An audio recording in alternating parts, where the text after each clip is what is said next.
In the 18th century, a man called Jean is in a cell waiting for his sentence. A bunch of guards come to drag him out and present him to a furious crowd who yell and ask for justice as a lord reads the sentence. In 2 days, Jean will be bound to a cross and beaten up with an iron rod to then be hung to death. This started a few years ago in Paris. Inside a filthy fish market filled with a horrible smell, a woman who sells fish suddenly goes into labor. Right there in the middle of the market, she gives birth. The baby falls onto the dirty ground. All of her previous children were born dead, so she assumes this baby is dead too. Without even checking, she cuts the umbilical cord, throws the baby into a pile of fish guts, and goes back to work. But moments later, something unexpected happens. The baby suddenly takes his first breath and starts crying loudly. Everyone in the market hears it. The people quickly realize the truth. The mother tried to kill her own child. She tries to run away, but the angry crowd catches her. Soon after, she is executed. The baby survives, and that baby is Jean-Baptiste Grenouille.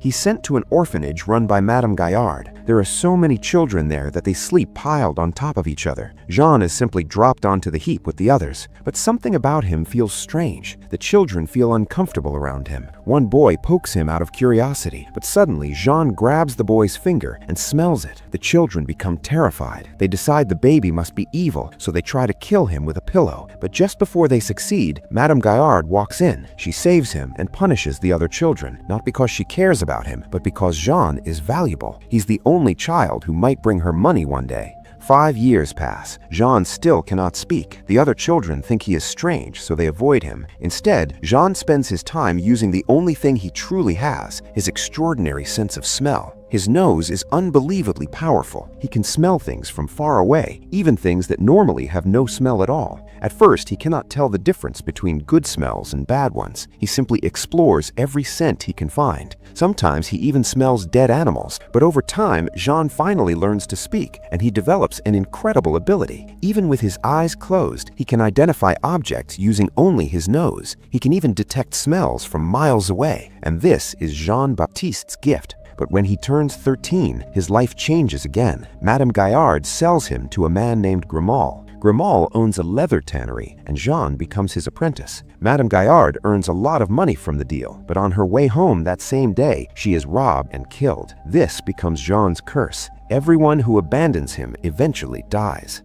Life at the tannery is brutal. Most workers survive only 5 years, but Jean proves to be unusually strong. Every day he works long and exhausting hours, yet he dreams about one thing: visiting the city and discovering new smells. Years pass. Jean works more than 10 hours a day. Eventually, Grimald begins to notice something unusual about him. So one day, he finally takes Jean into the city to deliver some goods. As Jean walks through the streets, his nose comes alive. He absorbs every smell around him. Good smells, bad smells, it doesn't matter. Then, while Grimald is busy making the delivery, Jean suddenly senses something incredible. A beautiful smell pulls him toward a shop. Inside, he discovers a perfume called Amour and Psyche. As he watches the perfumer creating it, Jean learns something important. Different scents can be mixed together to create entirely new smells. But suddenly, Jean smells something even more powerful, the sweetest scent he has ever experienced. He immediately becomes obsessed. He follows the smell through the streets, and soon he discovers its source, a young red-haired girl selling plums.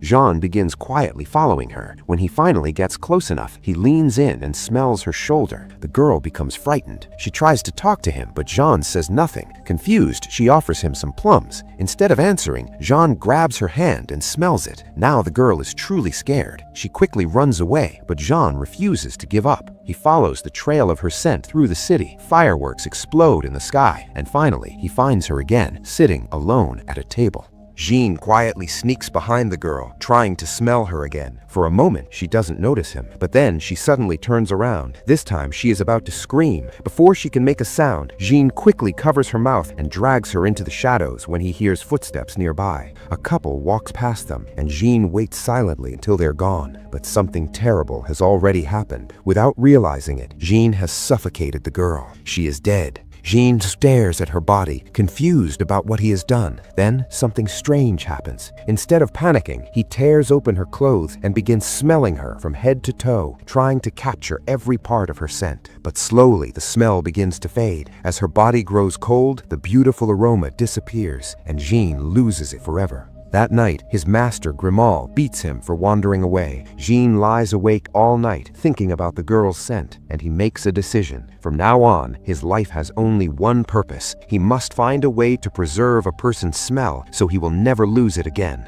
Meanwhile, a famous perfumer named Giuseppe Baldini is facing his own problems. He was once the greatest perfumer in the country, but lately customers have stopped coming ever since his rival created a perfume called Amor and Psyche. Desperate to save his business, Giuseppe tries to recreate the scent. He smells the perfume again and again, but cannot identify the ingredients. One night, Jean arrives to deliver supplies and enters Baldini's laboratory. Inside, Jean is amazed. Hundreds of ingredients and hundreds of different smells fill the room. He immediately realizes Baldini has been trying to copy Amor and Psyche. Jean calmly tells him which ingredients are missing and even claims that he has the best nose in Paris. Baldini is offended and angrily reminds Jean that he is the greatest perfumer in the country, but Jean ignores him. Without hesitation, he starts mixing the ingredients himself. Baldini keeps shouting that he is doing everything wrong, but Jean continues. When he finishes, Baldini is stunned. Jean has recreated Amor and Psyche perfectly, but Jean simply says it still isn't good enough, so he begins mixing again, trying to make an even better perfume. This makes Baldini furious, because a young, inexperienced boy has just outperformed him, so that night he throws Jean out.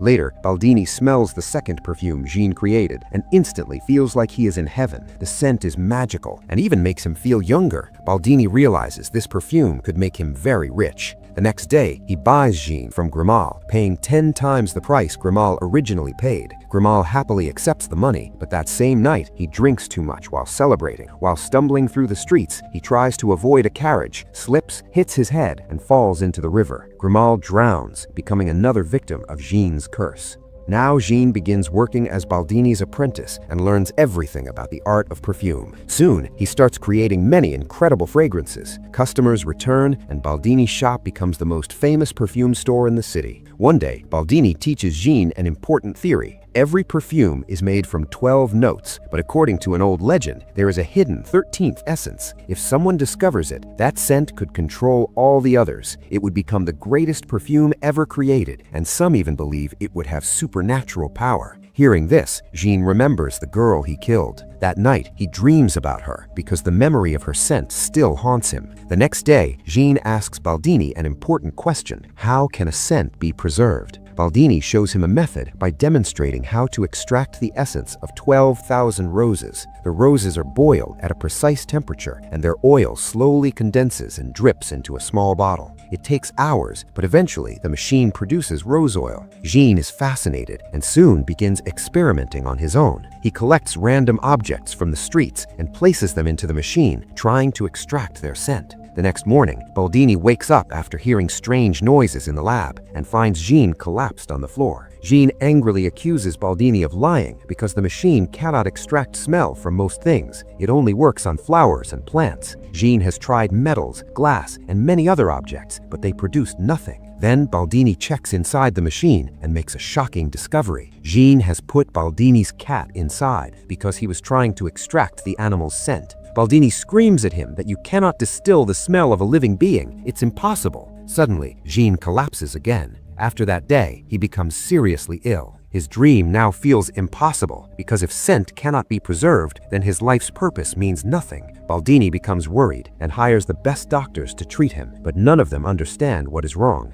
As Jean lies close to death, he asks Baldini one final question: is there any other way to capture a scent? Baldini finally tells him about another method, a rare technique called enfleurage, practiced only in one place, a city called Grasse, the perfume capital of the world. The moment Jean hears this, his hope returns. Within days, he recovers completely. Jean now wants to travel to Grasse, but he needs official papers, so Baldini agrees to give them to him in exchange for 100 new perfume formulas. Jean accepts and soon leaves the city. That night, Baldini goes to bed feeling proud, believing these formulas will make him incredibly rich. But suddenly, his entire house collapses, and Baldini is crushed beneath the ruins, becoming another victim of Jean's curse. Meanwhile, Jean continues his journey to Grasse. For the first time in years, he walks through open countryside and fresh air fills his lungs. His mood improves greatly. Instead of taking the roads through crowded towns, Jean chooses to travel through the mountains. He climbs higher and higher until he reaches the top of a lonely peak where he discovers a cave. Inside the cave, something strange happens. For the first time in his life, Jean almost smells nothing, only the scent of cold, lifeless stone. The absence of thousands of smells surrounds him and makes him feel peaceful. Jean stays in that cave for months and might have stayed there forever if not for the dreams. Every night, he dreams about the plum girl. Eventually, he leaves the cave. As rain falls, he washes his body and suddenly realizes something shocking. He has no scent of his own. Unlike every other human, Jean has no smell at all, which makes him feel like he doesn't truly exist, but he continues traveling. Finally, as he approaches the city of Grasse, something incredible happens. Jean suddenly smells an extraordinary scent, even more beautiful than the plum girl's. A carriage passes by, and inside sits a young woman named Laura. The magical scent belongs to her. Excited, Jean rushes towards the city and follows the scent through the streets until it leads him to a large, elegant mansion. Jean sneaks into Laura's family garden. From a distance, he quietly watches her. Slowly, he moves closer. He just wants to smell her scent. But suddenly, her father appears. Dr. Rix calls Laura back inside, and Jean's moment is over. The next day, Jean begins working in a perfume workshop in Grasse. Here, he learns a new technique called enfleurage and is trained by a man named Drouot.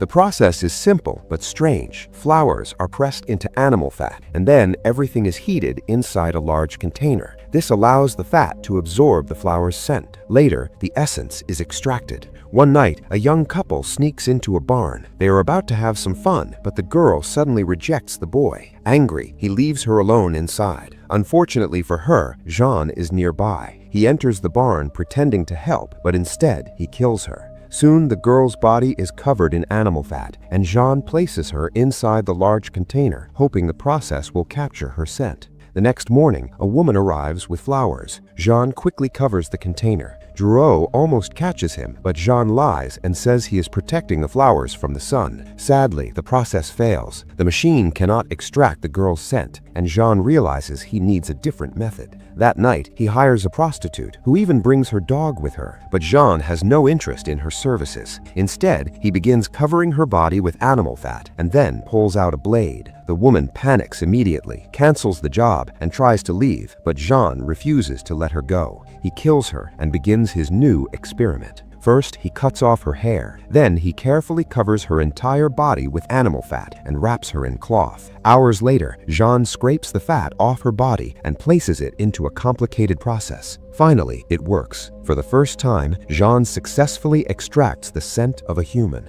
The next morning, the townspeople discover the woman's body. Meanwhile, Jean tests the perfume. He places just one drop on his hand, and immediately the woman's dog runs straight to him, believing it has found its owner. Jean smiles. The experiment was successful. He pours the scent into a small bottle. This becomes the first of 13 perfumes. Jean plans to collect 13 perfect scents that together will form the ultimate fragrance. Sometime later, Jean secretly sneaks into Laura's birthday party because he wants to observe her again. Laura and her friends decide to play hide and seek in the garden maze. Soon, Laura finds herself alone and suddenly notices a shadow nearby. Jean is hiding close to her and slowly moves toward her, but Laura thinks it is part of the game. She laughs and runs away. Instead, she is caught by the man she is supposed to marry. Jean watches them and, feeling jealous, throws a stone that breaks the lamp above them. The sudden darkness makes Laura run again. Soon after, Dr. Rix ends the game, but the party mood suddenly changes when two girls are missing. At that exact moment, Jean is already working on them. He covers both bodies with fat and carefully extracts their scents, adding their aromas to his growing collection.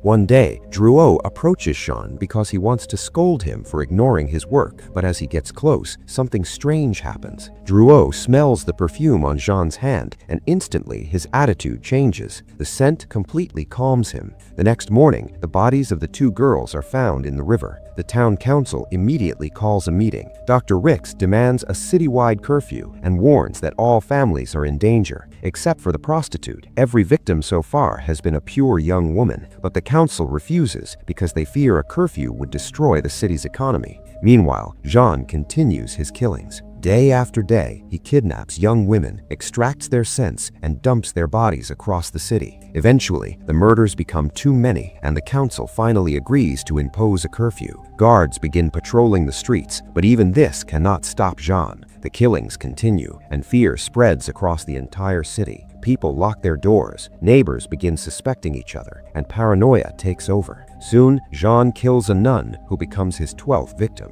During a church service, the bishop calls the murderer a demon and declares the killer must be excommunicated. Suddenly, the ceremony is interrupted when a man rushes inside, claiming the killer has been captured. Dr. Ricks is not convinced because the suspect confessed under torture and his story does not match the murders. But the council doesn't care. They only want the nightmare to end, so the man is executed. Meanwhile, Jean calmly mixes the 12 perfumes he has collected. The result is beautiful, but something is still missing. The final note, the 13th scent. Jean already knows who it is: Laura. At that moment, Laura is still celebrating with the townspeople until Dr. Ricks arrives and takes his daughter home, unaware that Laura is Jean's final target. That same night, Jean sneaks into Laura's mansion. He quietly enters her bedroom while she sleeps and slowly moves closer. But suddenly, Dr. Ricks wakes up and rushes into Laura's room. Laura is still there, safe and alone. But Ricks notices something strange. The window is open. The next morning, he immediately prepares to leave the city with Laura because he knows the killer is coming for her. To trick the murderer, Ricks sends an empty carriage north while he and Laura secretly travel south on horseback. But this plan cannot fool Jean. His powerful nose quickly notices something. Laura's scent is getting weaker in the city, so Jean packs his things and follows the fading trail. Back in town, something else happens. Laura's dog starts sniffing around the ground and soon finds something buried in the dirt. Drouot notices this and becomes suspicious. He digs into the ground and discovers a horrifying truth. Hidden there are the clothes and hair of the murdered women, all connected to Jean. Meanwhile, Jean continues tracking Laura. He climbs into the mountains and at one point finds her hat on the ground where the scent is still strong. Eventually, Dr. Ricks and Laura arrive at a remote inn. Ricks rents every room in the building because he wants no strangers nearby. And for extra safety, he locks Laura inside a windowless room for the night. But even this cannot stop Jean. Still following her scent, he reaches the inn, sneaks inside, enters the servant's room, and steals the key from Dr. Ricks's bedside table. Finally, Jean unlocks Laura's door and slowly approaches her bed. He is ready to kill, but suddenly Laura opens her eyes and looks directly at him. For a moment, Jean hesitates, but by morning, it is too late. Dr. Ricks enters the room and finds his daughter dead. Meanwhile, Jean finishes extracting Laura's essence. Now he mixes it with the other 12 scents, and at last the perfect perfume is complete, the ultimate fragrance. But before he can fully enjoy it, soldiers arrive. Jean is surrounded and arrested, though he secretly hides the perfume bottle in his pocket. Later, Dr. Ricks tries to force a confession and tortures Jean with water, but Jean only says one thing: he needed her. Soon, the day of Jean's execution arrives, and the entire city gathers to watch. A council lord and several guards come to take him to the platform, but Jean already has a plan. Before stepping out, he secretly opens the perfume bottle. Moments later, a carriage arrives in the city square, and Jean steps out wearing the lord's clothes and just a few drops of the perfect perfume. As soon as people smell him, they fall to their knees, overwhelmed by his presence. Jean calmly walks toward the execution platform while the scent spreads through the crowd. Even the executioner becomes enchanted, and instead of killing him, declares Jean innocent. Then Jean waves a handkerchief with the perfume on it, and the scent spreads everywhere. The crowd enters a state of pure ecstasy. People cry, scream with joy, and even the bishop kneels down, calling Jean an angel. For the first time in his life, Jean feels admired, powerful, loved. But one person is not affected: Dr. Ricks, who watches everything from a balcony because the scent has not reached him yet. Then Jean releases the handkerchief into the wind. It floats into the crowd, and suddenly everyone loses control. The entire square turns into a wild scene of chaos as people forget who they are and surrender completely to desire. Meanwhile, Jean stands calmly and remembers the plum girl. In his mind, he imagines being with her, but then he realizes something painful. He has never truly felt love, and he never will. Tears fall from his eyes. Suddenly, Dr. Rix storms onto the platform, wanting revenge, and tries to kill Jean, but the perfume finally reaches him. Rix collapses to his knees, calls Jean his son, and begs for forgiveness. Hours later, the crowd finally wakes up, and shame spreads across the city because nobody can explain what happened. Jean is gone. Instead, Drouot is arrested because the police found the clothes and hair in his workshop. After hours of torture, Drouot confesses, and he is executed. Meanwhile, Jean returns to the city where he was born, but inside he feels completely empty. He realizes something. Even with the power to control everyone, he still cannot create real love. So Jean stops in the middle of the street, opens the bottle of the perfect perfume, and pours the entire thing over his head. The scent is unbelievably powerful. People nearby suddenly turn toward him, and one by one move closer. The smell overwhelms them. They gather around Jean, and in a strange moment of obsession, they literally consume him. The next morning, nothing remains of Jean, only his clothes and a single drop of the perfume. And that is the end of Perfume, the story of a murderer.